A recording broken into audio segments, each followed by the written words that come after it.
Hi friends. Telangana రాష్ట్ర ప్రజలందరికీ అదిరిపై శుభవార్త. ప్రతి ఒక్కరికి కూడా ఆసరా పెన్షన్‌లయితే మళ్ళీ పెంపు చేశారు.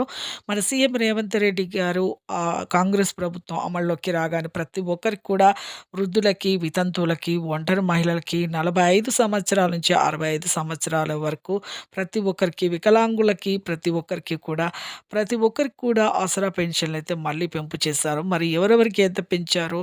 ఎంత అమౌంట్ ఇస్తున్నారు? ఎప్పటినుంచి పెంచారో మరి తెలుసుకోవాలంటే ముందుగా నా ఛానల్ అయితే లైక్ చేయండి, షేర్ చేయండి, సబ్స్క్రైబ్ చేయండి. ఒక చిన్న లైక్ ద్వారానే వీడియో ఇన్ఫర్మేషన్ అనేది అందరి ముందరికెళ్ళి చూపిస్తుంది. మీకు నచ్చితేనే లైక్ చేయండి, నచ్చకుంటే డిస్లైక్ చేయండి. పైన ఐ కార్డ్స్‌లో, ఎండ్ స్క్రీన్స్‌లో లేటెస్ట్ స్కీమ్స్ వీడియోస్ అయితే వేసాను చూడండి. కింద ఆల్ బటన్ సింబల్, గంట సింబల్ నొక్కితే నేను వేసే నోటిఫికేషన్స్ మీకు వెంటనే అయితే వస్తాయి. లేట్ చేయకుండా అయితే వీడియోలకైతే వెళ్ళిపోదాం ఫ్రెండ్స్. ప్రతి ఒక్కరికి కూడా తెలంగాణ రాష్ట్ర ప్రజలందరికీ అదిరిపోయే శుభవార్త. ఆసరా పెన్షన్‌లయితే వృద్ధులకి, వితంతువులకి, ఒంటరి మహిళలకి, వికలాంగులకి 45-65 సంవత్సరాల వయసు గల వారికి ప్రతి ఒక్కరికి కూడా ఇప్పుడైతే 45-65 సంవత్సరాల వయసు గల వారికి వృద్ధులకి, వితంతువులకి, ఒంటరి మహిళలకు మాత్రం రూ.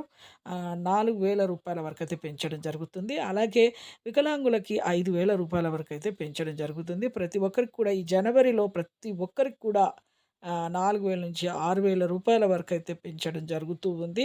ప్రతి ఒక్కరికైతే కన్ఫర్మ్‌గా అయితే ఈ జనవరి నెలలో సంక్రాంతి పండుగ వరకని మీకైతే రావడం జరుగుతుందండి. కొత్త సంవత్సరంలో ప్రతి ఒక్కరికి కూడా ఇదొక శుభవార్తనే, అదిరిపోయే శుభవార్తనే. మన ప్రభుత్వం అయితే ఇంటికి ఇద్దరికి ఇవ్వాలనేసి కూడా నిర్ణయించింది. 75 కోట్ల పైనే మనకైతే నిధులు కూడా విడుదలయ్యాయి ఆల్రెడీ.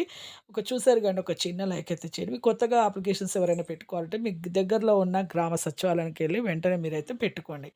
ఏమేమి సబ్మిట్ చేయాలో అవన్నీ డాక్యుమెంట్స్ రెడీ చేసుకొని పెట్టుకోండి. ఒక చిన్న లైక్ చేయండి. Thanks for watching.